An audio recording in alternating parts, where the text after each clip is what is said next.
Hey there, I'm Lee Ullman here with some big news from the National Young Farmers Coalition. We're partnering with Heritage Radio Network on a special season of The Farm Report. It's all about what's happening with the Farm Bill and how it impacts farmers and eaters. I am growing diversified vegetables on land that's been in our family for 150 years. And so with the pandemic, gentrification, property values going up, we had to sell the land and we lost it. Join us as we uncover the untold stories behind this massive piece of legislation that shapes how we grow our food, what we eat, and so much more. The problems we have had, those are things that come from earlier Farm Bill and USDA policy, right? Like Earl Butts, get big or get out.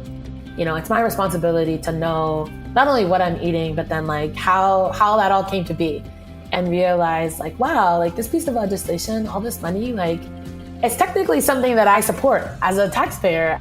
While Congress debates the next Farm Bill, this is not just an invitation to listen. It's a call to action. Be part of the conversation. Subscribe to the Farm Report on Heritage Radio Network, wherever you listen to podcasts. Today's program is brought to you by Tabard Inn, new American cuisine in one of Washington, D.C.'s oldest hotels, located in DuPont Circle. For more information, visit tabardinn.com. Today's program has been brought to you by Route 11 Potato Chips. Made with a secret recipe and superior ingredients, their mission is to make an outstanding product in a safe and clean environment. For more information, visit www.rt11.com.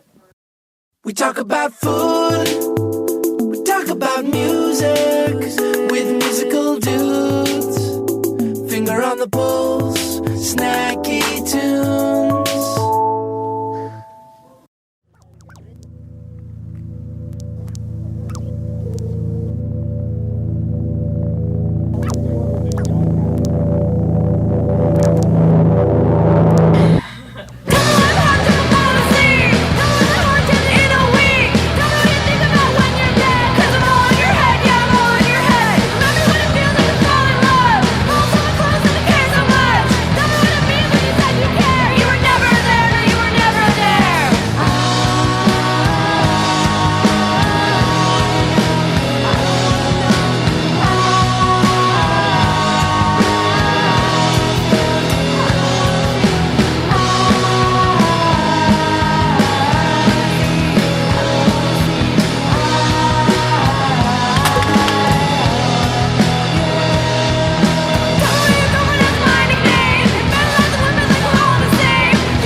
Hello and welcome to Snacky Tunes. I'm one half of your host, Darren Bresnitz, with Chef Noah Sandoval of Oriole, Chicago, sitting in a beautiful freight elevator. I made the mistake of walking up the stairs because I thought the restaurant was all the way up, instead of just walking all the way back. Yeah, it makes sense. I mean, if it's not open, you can't really tell. No. So, congratulations. I think is how I want to start because, you know, your restaurant has just done some incredible things since the time it's opened. How does it feel to be part of the Chicago and the national food scene, like right out the gate?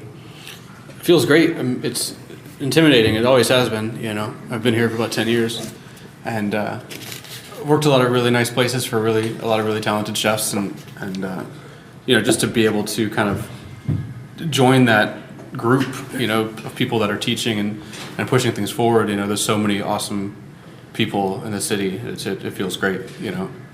It feels good to be a mentor, to give back for someone who had a mentor himself, right? Yeah, that's a crazy word to use for me, but but yes, sure. Well, let's go back to a little bit to the beginning. You grew up in Richmond, Virginia, right? That's right. But you traveled around a lot as a kid? Yeah, military family. Yeah, my dad was a SEAL, so. Oh, really? Yeah. Oh, like the real. Yeah, he was. We traveled a bunch, and he was always like teaching schools in other countries and just doing stuff we couldn't know about. So it was pretty intense. I'd love to share with you kids, but I cannot. And so, what was it like traveling around? Anything from those early days influenced your later days? I spent most of my time homeschooled, and I spent a lot of time with my mom and a lot of time cooking with my mom. And she was a great cook. And yeah, when I was bored, I would cook, or I'd play baseball by myself, which is kind of impossible. Just string that ball up and just keep hitting it. Hitting yeah, it. I had a big. Yeah, we lived kind of in this. There was this big thing out front of the hotel we lived in for 3 years, in Scotland, and I just threw the ball up and hit it. Yeah, and kept running. And eventually, after traveling around the world with your dad, you wound up back in Richmond, and you got a cooking job pretty much right away, right? Well, I washed dishes for a couple of years to start. What made you get right into a kitchen when you got back to Richmond? Well, all of my friends were doing it. I had a lot of friends that had just moved out of their parents' house or whatever, and they figured out that you could pretty much get a job at a restaurant without having any experience because you always need something to do. Sure. And luckily, I got into fine dining restaurants right off the bat. I've never worked in a restaurant that wasn't fine dining, but I don't know. It was kind of just like a natural way to go for me. A lot of musicians, a lot of just. You can do whatever you want. You can wear whatever you want. You can say whatever you want. Nobody sees you. All you gotta do is make sure things are clean. As long as the dishes are clean, you can sort of do whatever you want. Yeah, absolutely. So you haven't been working in fine dining since the beginning. You actually worked under Chef David Shannon, correct? Yeah, that's correct. What was it like working at Helen's, and what was it like sort of getting in and getting a mentor so early on in your career? I think I definitely would not be where I am now without him giving me a shot at, getting out of the dish pit and putting salads on a plate, and also understanding how to treat people, and you pay people as much as you can, and that you can be a total lunatic. He's a total lunatic. But in the best way possible. Right. He opened my eyes to a lot of things, It's sort of rare today for anyone to have a real proper mentor or to stay somewhere. It happens, but I feel like it's more the route is jumping from restaurant to restaurant until you can sort of like jump your way up instead of staying somewhere and learning under someone. That's killing me. Yeah, I think it's killing everyone. But what can you say that outside of learning how to cook and the discipline was the one thing you learned from staying somewhere from so young and having a mentor that you find indispensable today? There is, working at a restaurant you're not going to culinary school. You don't go there. I'm not paying you to learn and then leave. I'm paying you to do a job. If you learn something, great, and that's the most important thing, really. But what can you really learn in a year? A couple techniques. You can learn recipes. You can learn, you can learn 100 things. But the most important thing is to learn how to handle yourself and longevity. If you can work for somebody for 10 years, and they must be doing something right, so you see what they're doing and you continue doing that. Yeah, I think if you always have one foot out the door, you're like, I don't have to learn that. I'm leaving anyway. Exactly. So you worked for David Shannon for a while, and you guys went to the Dogwood Grill and Spirits together, correct? That's right. What was that like, and what was it like to get brought along somewhere? It was great. Working at Dogwood was really amazing because not only David was there, it was another one of the other partners named Roger Lord who taught me a ton about wine while I was working there. His hospitality was insane, perfect. Those two together made something very beautiful, and I was really lucky to be part of it. And David's very loyal. He's probably one of the most loyal chefs I know, or loyal people in general. If he likes you, he'll take care of you forever. Which is amazing. Yeah, it's totally amazing, and he's very selfless. And has it shaped the way that you take care of your chefs? I try to, you know, but he's got a very special knack for that. You know, I try to take care of people as much as I can. I mean, my CDC has been with me for years now, and I don't think that he's going anywhere, because hopefully I can give him what he needs, you know. It's that balance of like staying true to the restaurant and making it something that's consistent, but then also allowing people to grow. Exactly, yeah. And then when it's time for people to leave, everybody knows it. Right. You know, if it's time for somebody to open their own place, everybody knows it, you know. And then you hope you can do it and support them. That's how you grow exactly yourself as well. Yeah, and hopefully there's other people that, you know, feel that same way. So you've been cooking for a while. How old were you at this point when you were at Dogwood? What year was that? I think I was probably 23. So you'd sort of been in kitchens for, 6-7 years at that point? Yeah, I was probably started when I was 16, yeah. What made you start thinking about going to culinary school? Because arguably you didn't have to. Like, you could have stayed in Richmond and worked and probably got your own restaurant without ever going to one class. Absolutely. I really just used it as an excuse to move to New Orleans. Oh, well, I mean... That was it. That doesn't take months. Yeah. So what drew you to New Orleans? I mean, more than anyone else, but what drew you specifically? On my 21st birthday, I spent it in New Orleans, and I'd never been anywhere like that. You know, I've lived in a lot of different places with my family, but never something so perfect for who I was at the time. You know, all I wanted to do was drink and cook and be outside and ride my bike, and you know, there's a million things I wanted to do, and it had all of it. So, and also at a culinary school, so I was like, okay, let's try this out. And after being, you know, a lot of times it's reverse. Most people who are in the restaurant world for 6 or 7 years don't go to culinary school. What did you find as the benefits, or were there none? There were none. I got a job about 3 weeks 3 weeks before the school started, and I had been working for 3 weeks in a restaurant called Marisol. Oh yeah, amazing restaurant, legendary, amazing chef. Still friends. And the first day of school, they were like, "Here's a zucchini. Here's how you cut. This is how you hold your knife." I was like, "Fuck this! I'm not gonna pay for this when I'm getting paid to learn twice as much in an hour." You know, I couldn't handle it. So dropped out? Oh yeah, I was there for like 2 months. Really? Yeah. Did you get your money back? I think I just didn't pay them. You know, I just one of those like loan things. Credit was terrible for a long time. That's fine. Yeah. And so how long were you in New Orleans for cooking? About 1.5 years, I think. And then Richmond was calling back to you? In a roundabout way, yes. What's the roundabout way? I can't tell you about that. Okay, well, we'll do that off the record. But so then you go back to Richmond and you get a sous job at Dogwood. That's right, yeah. And then what made you, how were you feeling at this point? Because instead of, you know, you were in Richmond, New Orleans, then back to Richmond, did you feel that like you could go beyond that? Like, did you feel that some other city was calling your name, or? I didn't. That was when I first started to kind of vacation to Chicago. Okay. And I was on top of the world then. You know, I was working for my favorite person. You know, 5 days a week. Everything was super fair. We were pushing forward. We were getting a lot of accolades, and all the people I worked with were amazing. And I still hang out with them when I go back to Virginia. That was like the highlight of probably my career at that point. Uh-huh. And Dogwood closed, and I opened another restaurant with a friend. It just didn't work out. We kind of butted heads, and sure. It just didn't. And I was like, yeah, okay, it's time for me to move on, and that's when I decided to come to Chicago. Okay, well, we're going to take a quick musical break. We're going to talk about some of the luminaries you worked for in Chicago, and then we're going to talk about the opening of Oriole and everything that's come with it. Great. We have a song from the archives on Snacky Tunes here on heritageradionetwork.org.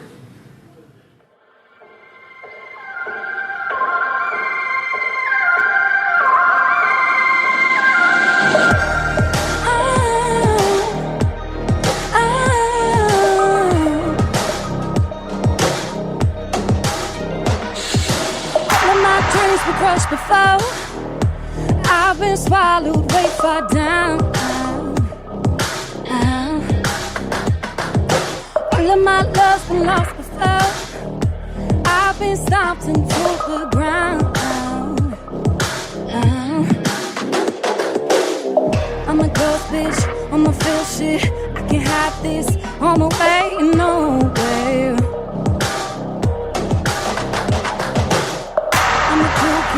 I'm I'ma fool this inhibition on my way to nowhere. We fall down, come and let me, we're far down. We fall down, come and let me, we're far down.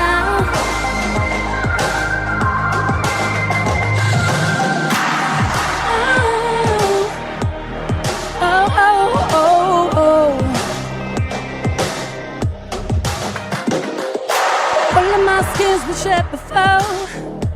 I've been bled out in the crowd. What the hell I've been waiting for? Paint my troubles in the ground. I'm a close bitch, I'ma feel shit. I can't hide this on my way to nowhere.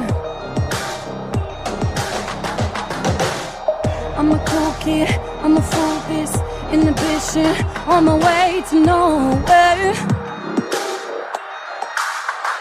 We fall down, come and let me, we're far down. Ooh, oh, oh. We fall down, come and lay me, we're far down, yeah.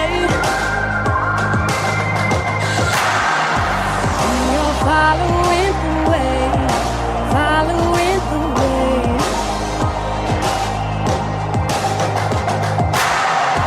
We are wallowing the same way.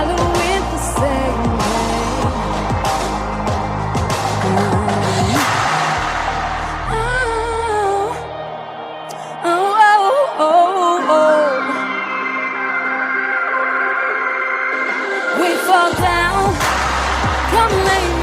Come lay me, we fall down, yeah. We fall down, come lay me, we fall down, yeah.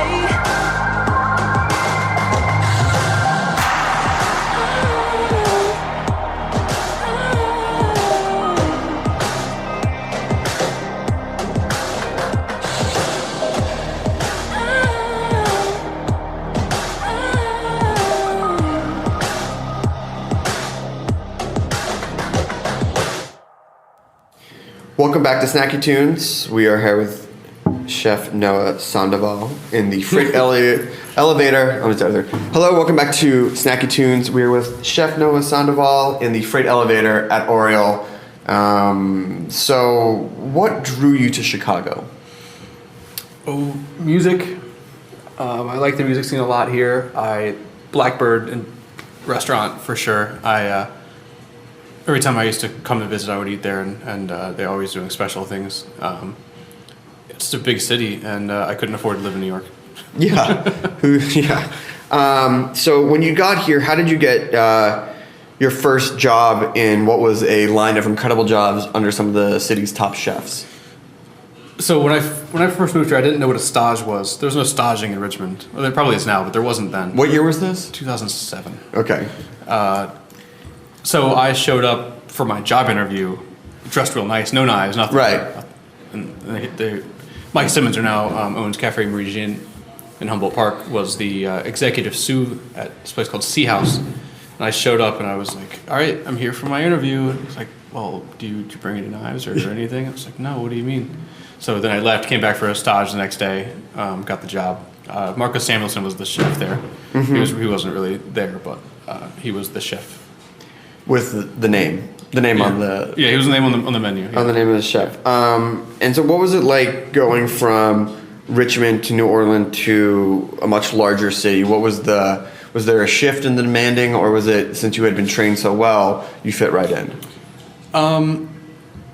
I didn't know what I was doing at all. You're like, I got this. Did you think you knew what you were doing? I thought I had a good idea of how to kind of cook stuff, you know, but it's a whole different world. I mean, it's not that it's better, but it's absolutely harder. As opposed to grilling meats in Richmond and grilling meats on a grill in New Orleans. moving here and somebody tells you to, circulate these steaks, and I didn't even put them in a bag. I just dropped them in the water, and I was like, and the pastry chef saw me and she was like, "Dude, you're fucking up. You gotta get it out of there right now." And at least someone told you were fucking up. Yeah. Instead of just like throwing it at a wall. She told me I was fucking up a lot, but in a good way. No. Oh. It was great. She's one of the best. But so then after Sea House, how long were you there for? Not very long. I think I was there for 8 months, 8 or 9 months. Now, were you trying to find a place that you could land and be at for a few years, or were you just trying to like make the rounds to see what you liked best? At first, I was just trying to pay the rent, and luckily, paid the rent. I didn't really like the environment, and people they weren't very busy, and people's hours were getting cut, and then it got to the point where I needed to find another job. Sure. So I had to leave. But then I landed at a spring restaurant with Sean McLean, and that was really, really good. I learned a ton there. What did you learn? What did you add to your skills or your mindset? At Spring? Yeah. Oh, how to properly cook fish, how to work at an extremely busy restaurant and still put out perfect food, how to manage people. I learned how to season food quickly. There's a lot. I learned a ton of things. How to store fish. How to come in early if you needed to and stay late if you needed to. Interesting. So just more discipline, more responsibility. Absolutely. And then after Spring, you moved to what is arguably one of the most infamous, legendary restaurants of Chicago, Schwa, which my brother and I had an insane meal at during one Pitchfork. We left the festival, had like a 2-hour meal, got just murdered, and then went back and saw LCD Sound System. Yeah. And then tried to pay, and then they kept putting the money back in our pockets. Yeah, if they don't want you to pay, you're not paying. I mean, they'll send it to you in the mail if you try to leave a tip. It was like I was like leaving under plates, and they would just come up and like no, and I was like leaving under napkin, and they're like no. Yeah. If they don't want you to pay, you're not paying. But I mean, so for those who don't know Schwa, what was the restaurant, and explain how different it was than probably the other places you had worked. 26 seats. You can't really tell it's a restaurant unless you knew that it was a restaurant called Schwa there in a storefront. One menu, 13 to 15 to 20 courses, however many felt like doing. Very casual, but very refined and very whimsical and playful food. Not in a stupid way, in a really cool way. Really thoughtful, highly intelligent, and it always has been and always will be. Working there was a bit tricky. Sometimes you were running to the store to buy more, whippets for Michael. Sure. Or you were. There's a million things that I had to do when I worked there, and 10 of them were cooking. Sure. Some of it was personality maintenance. Absolutely. Yeah. I mean, I never did a single drug working there. I was like kind of the guy who just drank and kind of tried to make everything designated cooker. Which I realize now is probably the wrong way to go about it. It's.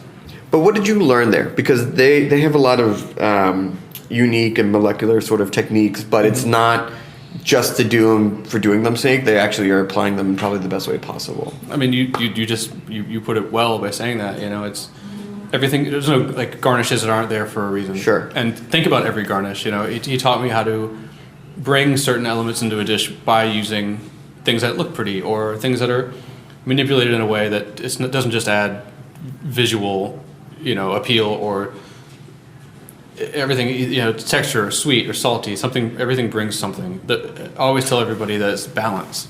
He taught me about balance, and there was an idea of seasoning food that I had before, and an idea of balance that I had, but nothing like he does. I mean, he brings sweet so high and salt so high and acid so high that it all just makes sense and tastes like something completely different. It's like celery doesn't ever really taste that good, but if you give it to Michael, it tastes better than anything. Yeah, you're like, more celery, chef. Yeah. So how long are you there before you start thinking, I want a place of my own that you've done? I mean, you more than most chefs have really put in the time in a lot of restaurants in different cities, different states. When did you start thinking it was time for you to strike out on your own? And when did you start formulating what that could look like? It was kind of a pretty interesting situation for me because I had gotten married a couple of years before.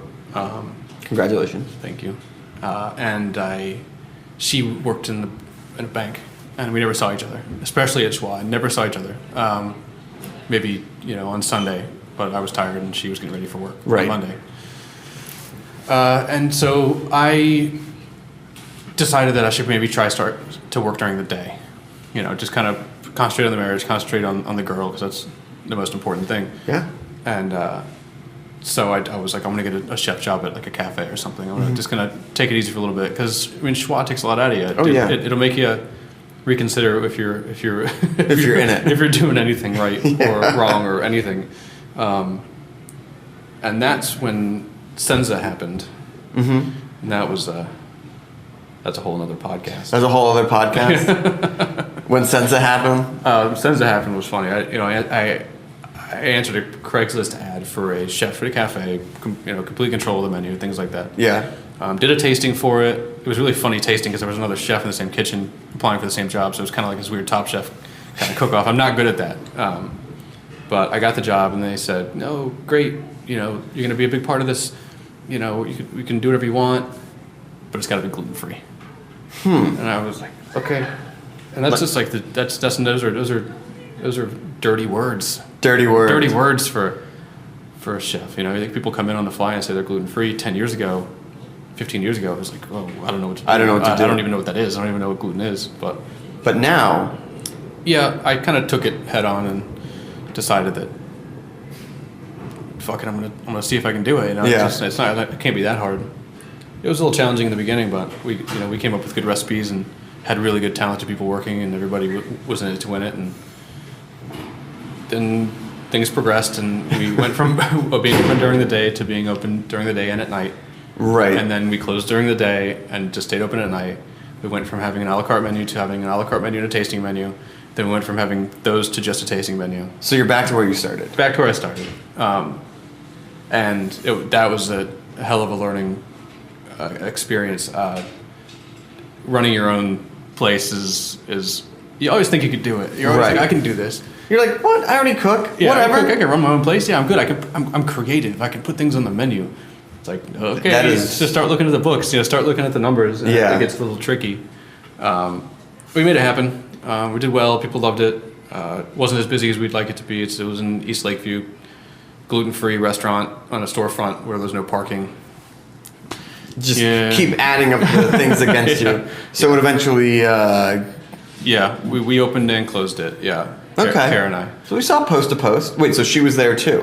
She walked out of the bank and walked into to Senza the first day we were open because the general manager came in drunk too many times and he just had a problem, so we... So she left her bank job to come work in her kitchen with you, or work in the restaurant? Yeah, she ran the front of the house. Any experience she literally that? walked out, zero experience, literally walked out of the bank like at lunch and came and worked the first service. So then you went from sort of not seeing each other to seeing a whole lot of each other. Yes, and it's been that way ever since, yeah. So Senza closes, and then how does Oriole start to take shape? A couple regulars, well, three key regulars all had the same kind of plan. They were like, we're going to get this guy, if he wants to open a restaurant, we're going to make it happen. And they all three provided a very good, I should say 4, or maybe even 5 people. I shouldn't say 3 because there's a group of a couple of us. Sure. One guy said, hey, if you ever want to open a restaurant, let's talk. I can probably get the money. One guy said, hey, if you ever want to open a restaurant, I've got a tiny little spot behind.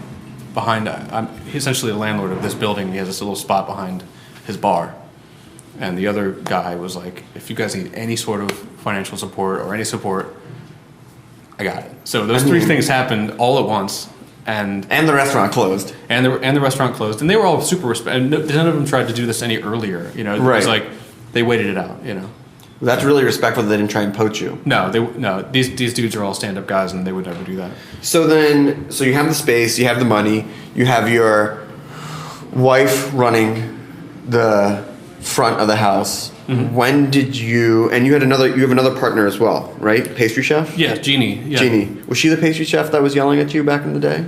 No. That was just a different pastry chef. That would be Jeannie yelling at somebody would be terrifying.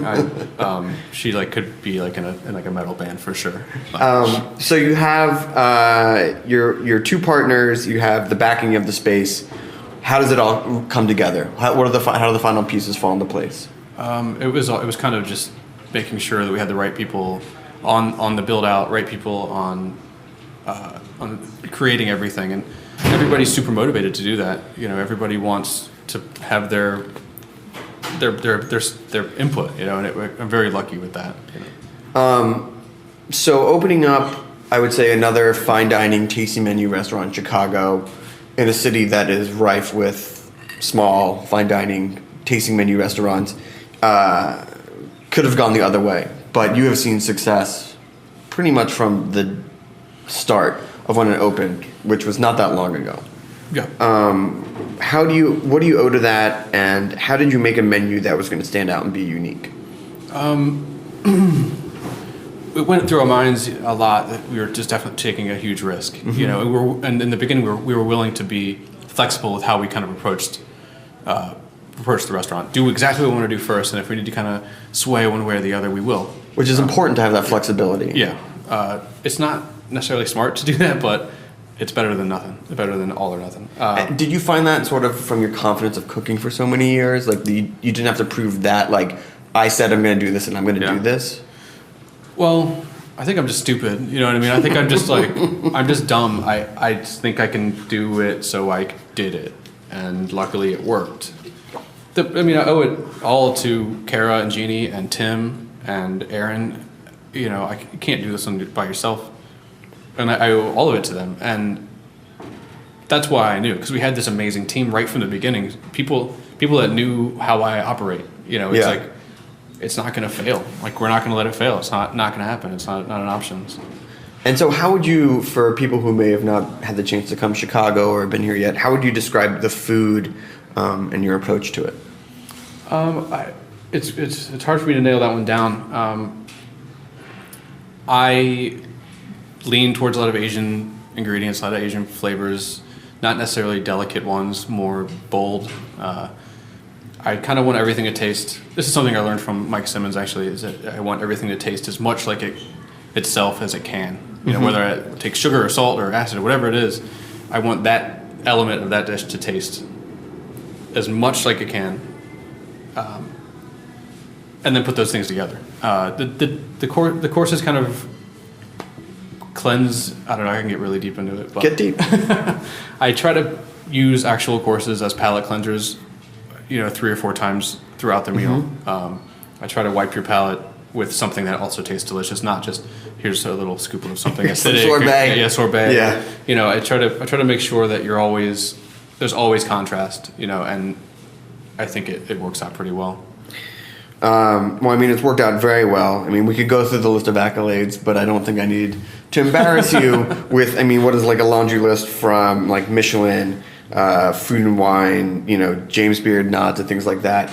I guess when you get so many accolades and recognitions so early, how do you keep focused on pushing and growing and being at the restaurant? Because it's so easy to be okay, I'm here, now I'm going to go on the never-ending chef circuit around the world for events and things like that. That's the hard part. How do you stay focused and at the same time knowing that's part of it? And you've earned the right. There's nothing wrong with it because you've also earned the right to go around the world and have insane opportunities from legendary chefs. Yes. So how do you balance it? I pick and choose which ones I feel like are I shouldn't say worth it, but I pick and choose the ones that are worth it. Say it. Not all of it's worth it. Yeah, not all of it. Not every party is a good party. Yeah, exactly. There's a life experience and a focus balance that people have to have. I wish that I was here every day, all day, which for the most part I am. I think probably 95% of the time, probably higher than that, 99% of the time I'm at the restaurant working service from beginning to end. But there is that 1% of time where I'm I have to go and cook with Ducasse for a week. I have to. Twist my arm. Yeah, you know what I mean? Bend my knives. But the thing is that I've got Tim and I've got Jeannie that I mean, they're here and they know exactly what I want, you know, and it doesn't suffer.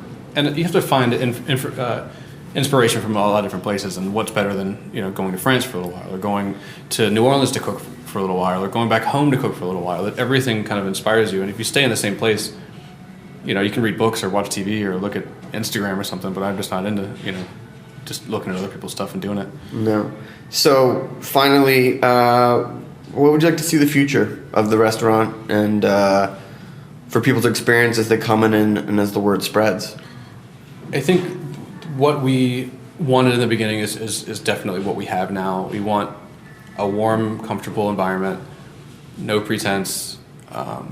We want people to feel very comfortable, and we want people to come back, and want people to not spend too much money. It's expensive, but it's not. I don't think it's too much money. You know, mm-hmm. I think the value is pretty good on this one. Yeah. Internally, I just want everybody to make money and to be happy and to be creative and have a good lifestyle and be able to come to work, be happy about what they do, and be able to go out on the weekends and do whatever they want to do in their life and just see their wives and husbands, exactly, and partners. Yeah, yes. Exactly. Good thing Tim and Jeannie are a couple, so that would be tough. Oh man, this is like couples day every day. That's how I met Jeannie. They've been together for a while. All right. Well, Chef, congratulations. If people want to find you guys online, where can they find you? OrioleChicago.com. And if they want to find you in real life, what's the best way to find the restaurant? Because it's tucked away down an alley behind a freight elevator. Look for the awning. There's a sign outside. It's not. There's a little sign. It's not completely like you. It's just far enough down the block where you start to go like, what the? Okay, there's the sign. Yeah. Well, anyway, thank you so much. Thank you. I'm looking forward to eating tonight. Oh, yeah, that's gonna be great. I'm very excited. We have another band from the archives on Snacky Tunes, and then we have a live performance here on heritageradionetwork.org.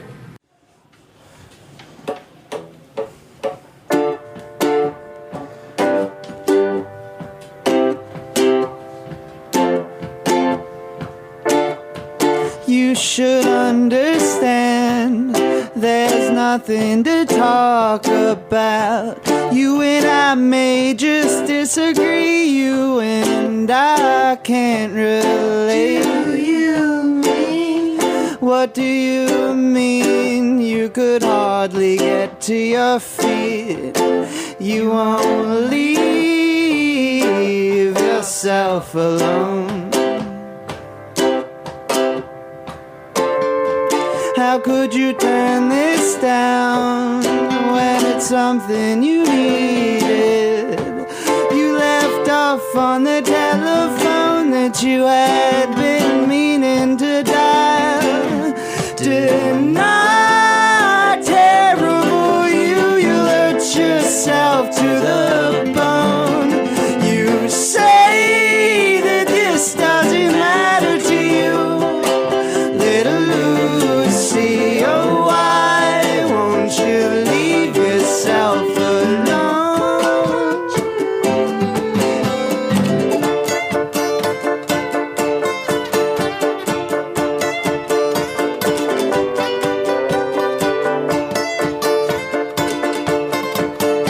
Oh,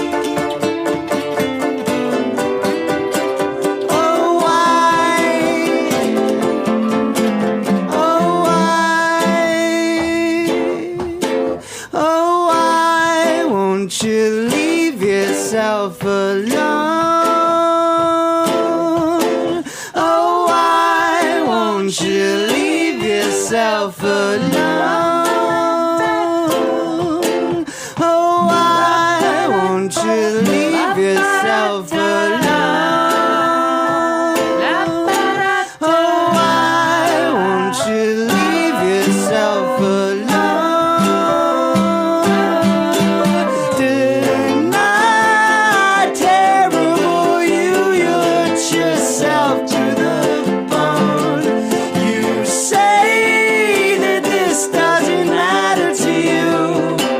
Little Lucy, oh why won't you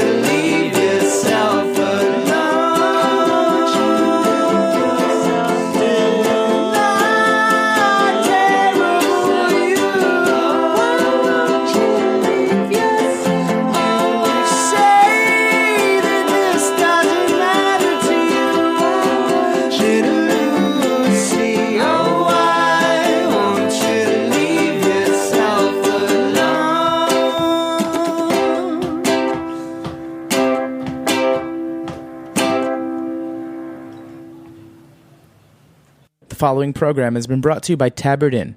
Tabard Inn, Washington, D.C.'s quintessential small hotel, is located on a quiet, tree-lined street just 5 blocks from the White House. Vibrant yet unassuming, the Tabard is comprised of 40 sleeping rooms, each unique in character and design.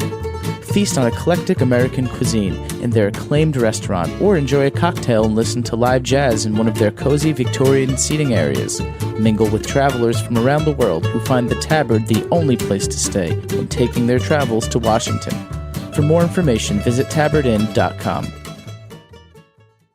The following program has been brought to you by Route 11 Potato Chips.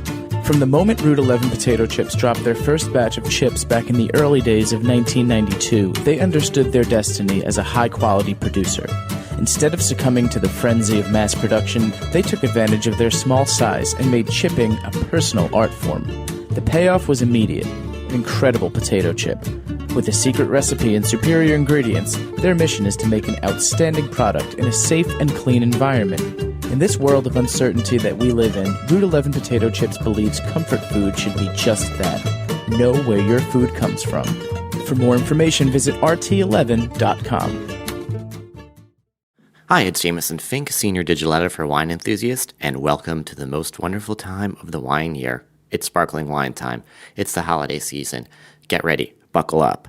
You've got your holiday parties, your fancy meals, your get-togethers, and then, of course, all culminating in what is the Super Bowl of sparkling wine, New Year's Eve. So I just want to give you some advice on how to get the most bang for your buck when you're shopping for sparkling wine.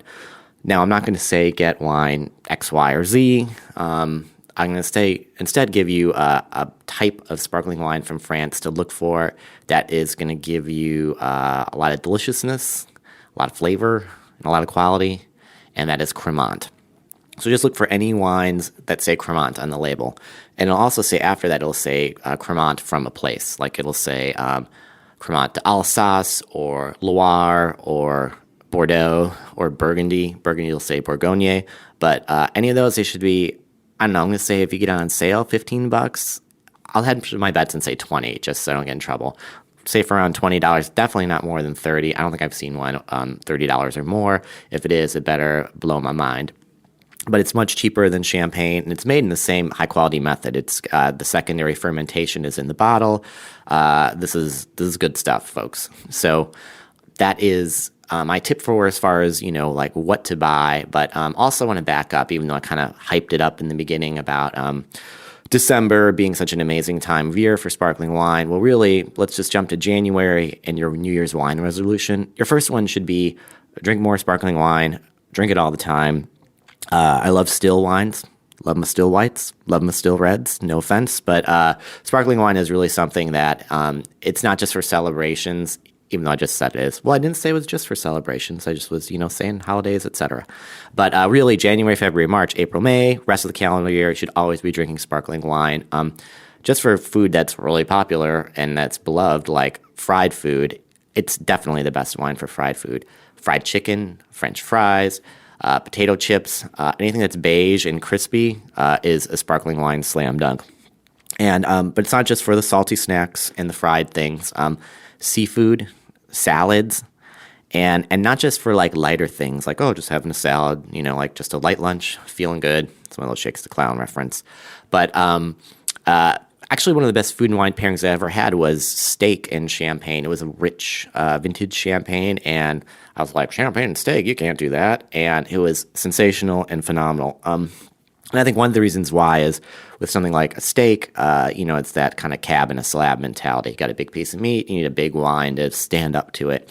But there's also that contrasting thing where you kind of want to, refresh the palate, to have something rich and heavy. You counteract that with something light and refreshing.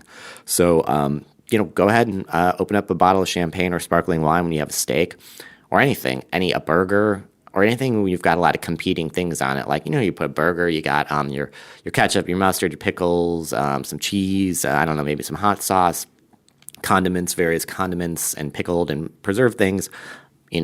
Sparkling wine is great with that. So, and brunch, fantastic. I mean, nothing beats a sparkling wine brunch, long lunch with sparkling wine. That's pretty much my idea of heaven.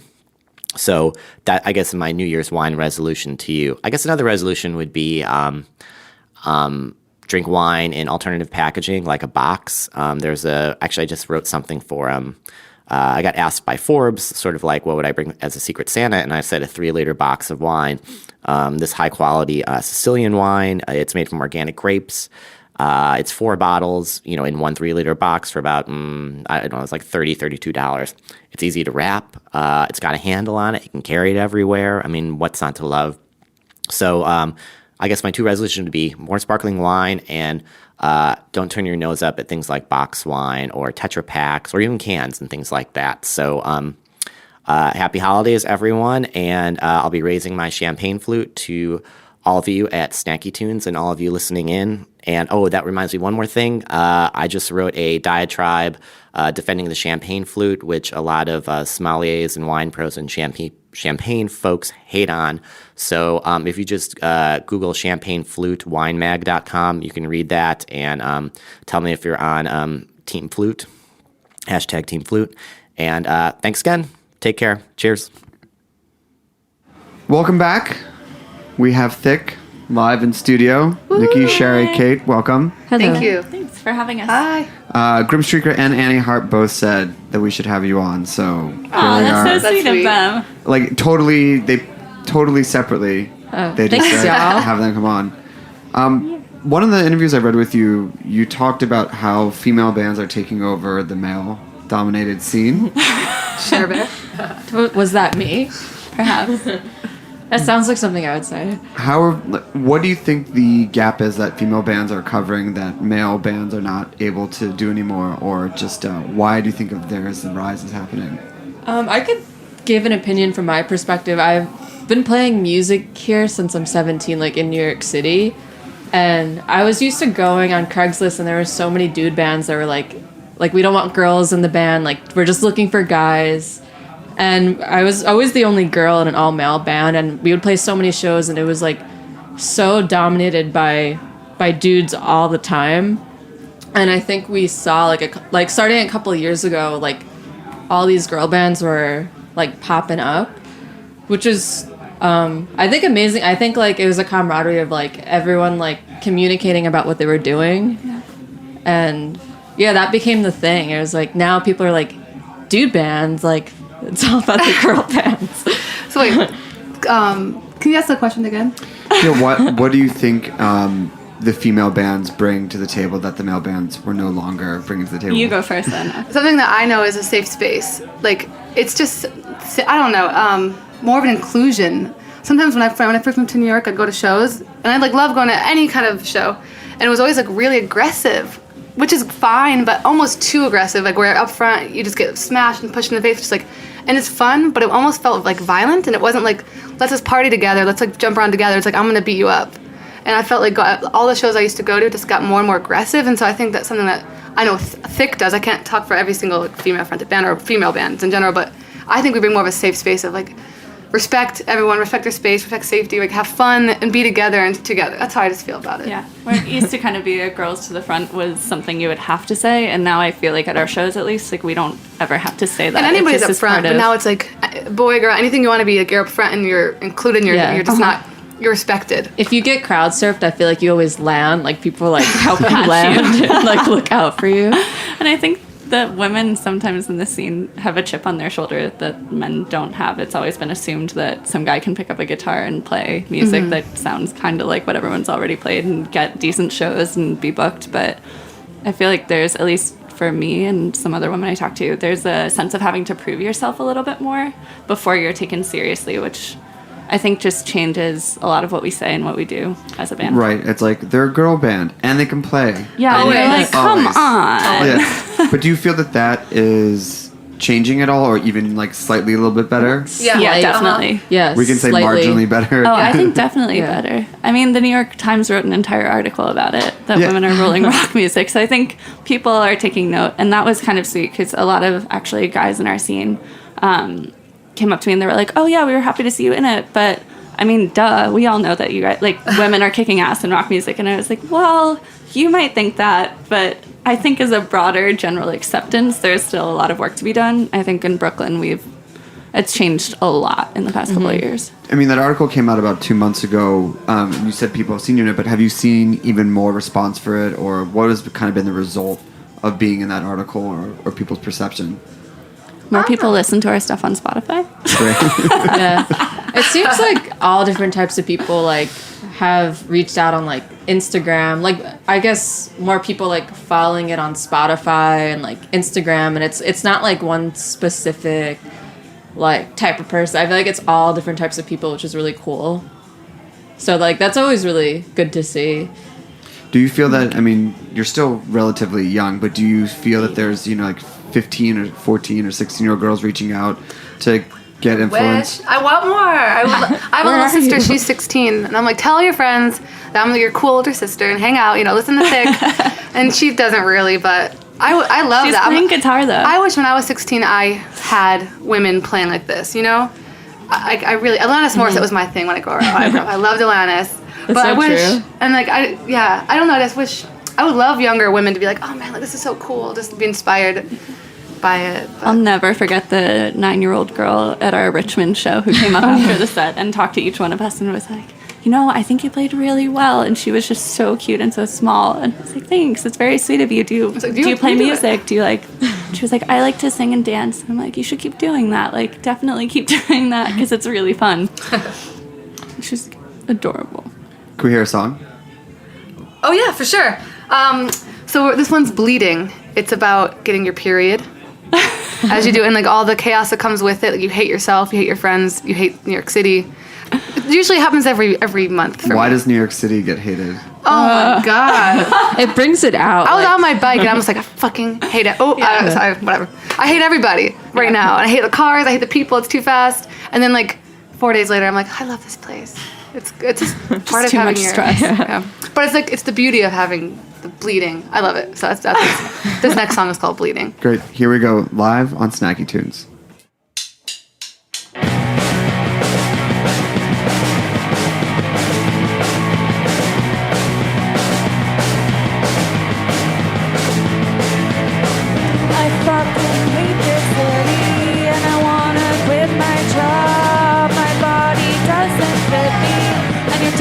Pissing me off.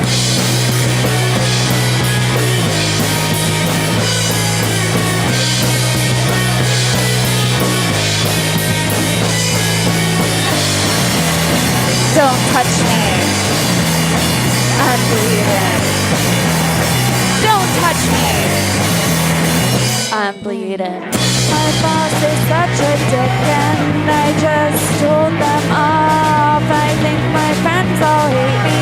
Maybe I should just get lost.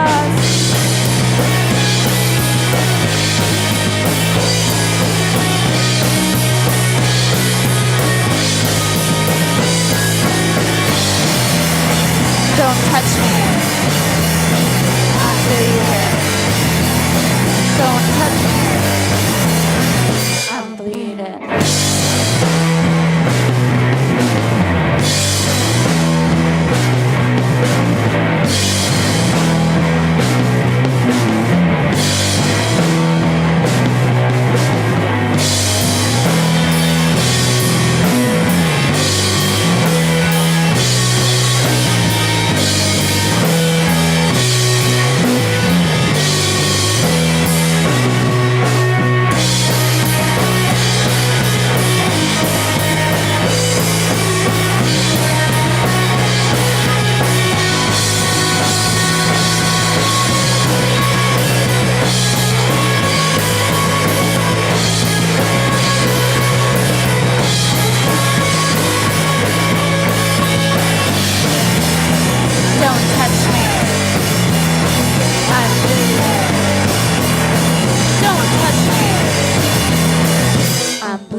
You talk about your influences being Blink-182, Taking Back Sunday, and I'm curious how their lyrics kind of square with what you're writing about.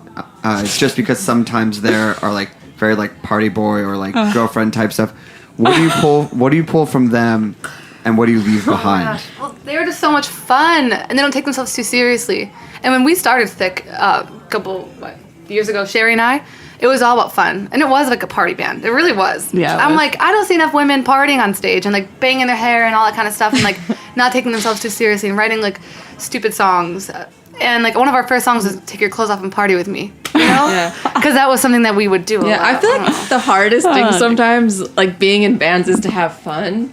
And I feel like when I like joined Thick and I was talking to them, I was like, oh, like this is so fun. I mean, we figured out how to like have fun and not be like well, it's a balance now. You can have fun and still play well. At first we would have fun and like we were fun to watch, but we were not very good to listen to. And to be honest, we were terrible. But it was always a show. It was always fun, and it's still just as fun. But now I'm like, wait, I've been playing guitar for so long. Like, let's like take ourselves a little bit seriously and make an effort, like so we can. We like. I think we found the balance. So that's what I loved. Like, I thought they were just so funny, and they didn't take themselves seriously, and Taking Back Sunday. I don't even know. I just also those melodies. Those melodies, I think they've always been really easy to remember because I listened to all that stuff like.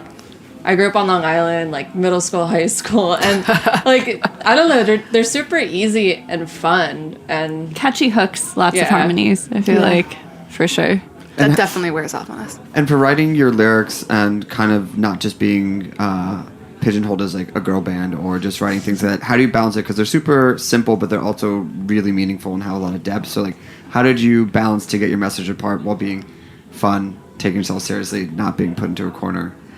I think there's real things that we write about. I know all the songs that we have so far, like I actually feel it when I write it, you know, or we write it together. Yeah. And it's like real. They're extremely honest. They're honest, yeah. And in that way, I think it makes them relatable and easy for people to understand because it's a lot of the stuff that people go through is mutual. It's shareable with other audiences and regardless of like your perspective or background. And something I've been trying, like I've struggled with throughout Thick is we do write a lot of songs about love and heartbreak or just kind of fucking stuff up in relationships.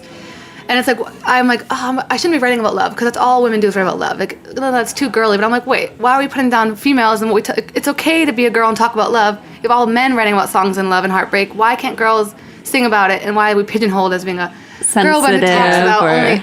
And so I had to struggle with that for a while. And I was like, you know, fuck it. This is like real. I'm going through a breakup right now and I want to sing about it. Or I made a fool of myself last night talking to somebody, like some girl or boy. And so it's just kind of, it's very honest, as Kate said. Yeah, it's all the experiences also that people go through. So it's like listening back to her music. It's really interesting knowing like what everyone in the band was going through with like a certain person, like relationship. And I think like that's really cool. It is. If they're so honest and like of a piece in time, have you now written enough songs that had enough distance that you'll sing something and be like, I'm so embarrassed. Yes! But I went through that. And then there's some distance between I hate it. Wasting My Time is my least favorite song to play. I hate. Why is that? Because it's about it's about a breakup, a really hard one, and it's just so whiny, and it's like, I don't even. It is angry. It's like I never loved you anyway, which is true. Which I like that part, but I'm just like, you're leaving. It's like, shut up, Nicole, get over it. It was that's the only song I'm like, ugh. Everyone else likes that song though. Yeah. I mean, you got to play it for the fans. It's like a grunge song. I feel like our one fan, Sherry's mom. Yeah. She's like, I really like that song, even though I can see that it's painful. She like relates. She relates to all the lyrics.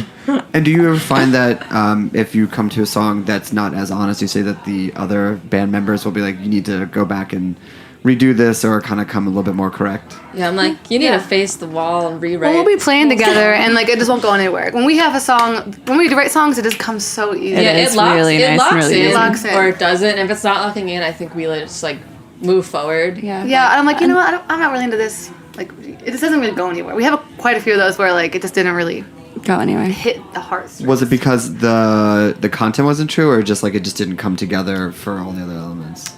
Well, we have a couple like actually well structured songs, but I don't. One song we have, It's Done. I don't like the melody of it. You know, I like the context, I like the words, I like the lyrics, but I don't like the way I sing the verses, and I haven't found a way to fix that yet. Yeah, and we've gone back and revised some older ones too, where we're like, this is great from this point on in the song, but let's just rip this apart and like give it a whole new beginning. I mean, as you get older and you can like look back in the past, you like admit things to yourself that you couldn't at the time. So do you have to like change a few words or a couple of lyrics? Yeah. Based on like, you're like, actually I was lying to myself then. Yeah. Now I know it is. Oh, for sure. Yeah. What's the? I'm blanking right now. But there's some songs I sing about like men, and now we sing about women. So it's just like that. We've changed that quite a few times. But that is pretty funny. Yeah. Also making certain lyrics more gender neutral overall. Yeah, like in bleeding. Yeah, it's trying to be more gender neutral because when we wrote it, I was like a freaking like so unoblivious to I was like so oblivious to the world and like the culture and society, all this kind of crazy stuff. I just like insensitive at times, you know, unintentionally insensitive. So I think we're just more aware of what we write now. When did you start making it gender neutral, or like was it a conscious decision, or how did that evolve? When two of us became gay. No. Now when we both started dating women, I think we've opened. I've never been part of the LGBTQ world before, so now. Honestly, that was a huge thing for me. I'm like, wait, I don't want to keep singing about boys because I'm in love with a woman, and I think you can talk about both of those things. Or like whoever you're in love. So that woke me up. Yeah, it makes you more aware to like these lyrics could be for anyone. So you could like replace like boyfriend with girlfriend or like it doesn't matter. Yeah, I think just we have so many friends that are like really respectful and aware of things. I think like being around those people like it makes us aware of like we should totally change that. Yeah, because we want to. Yeah, like we want to honor like everyone's feelings and like make them feel safe, not just. And relate to this song. It's not just about like some girl and a boy. It's like and women. We say women now. I try to say women, but like it's just being more thoughtful. Is it harder to fit in the 2 syllables versus girl? I love saying the word girl though. I just love how it feels. Like I just like girl. Because saying boyfriend is like, I think like since the 70s, it's just been so like how it's said like in music, boyfriend. Like it's fun to say something different. Can we hear another song? For sure. What are you going to play for us? The next one is called Girly. Oh, yeah. We're just put a music video for the song, too. Cool. Here we go, live on Snacky Tunes.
So you just got done or doing your first session for your new EP last weekend? Yeah. 2 weekends ago? Mm-hmm. Where are you recording? What's the process?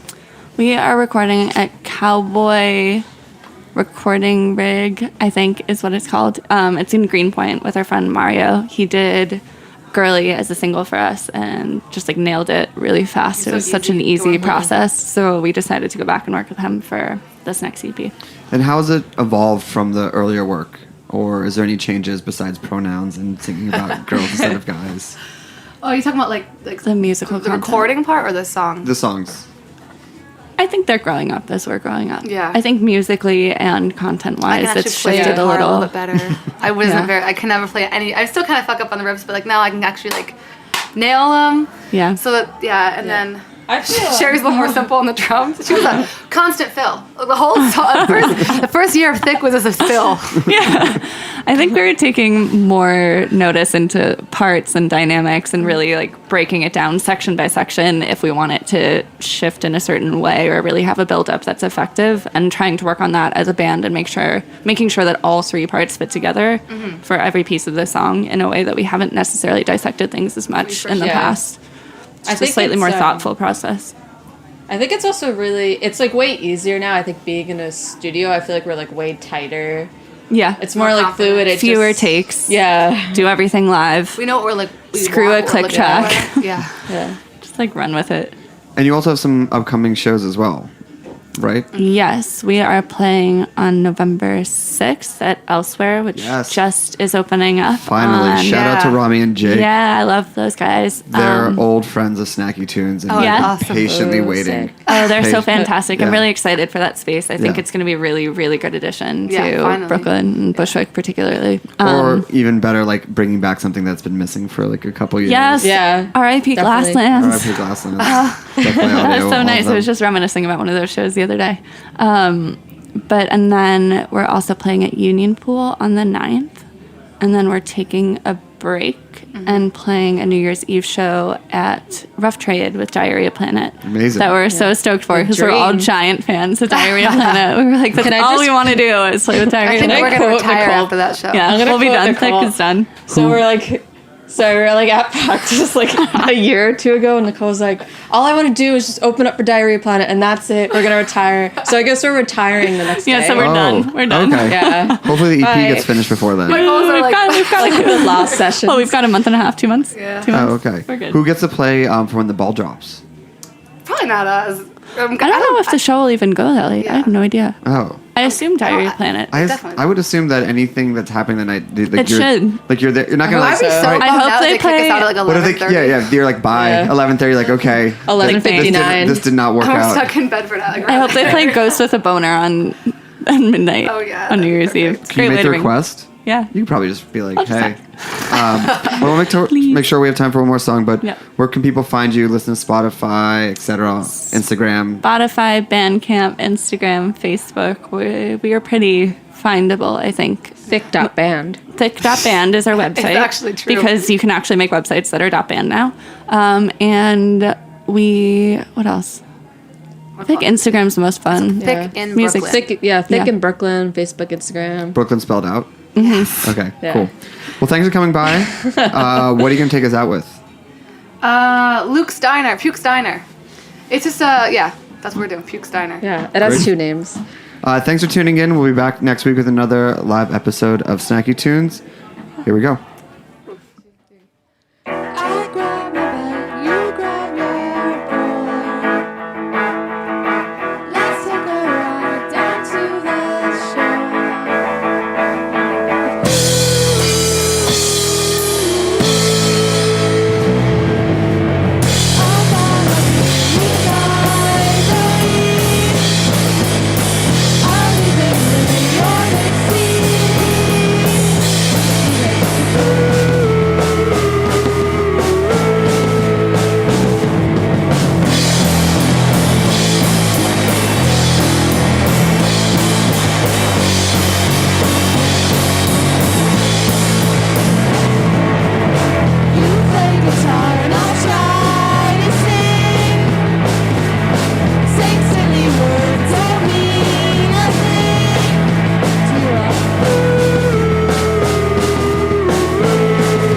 talk about food, we talk about music with musical dudes.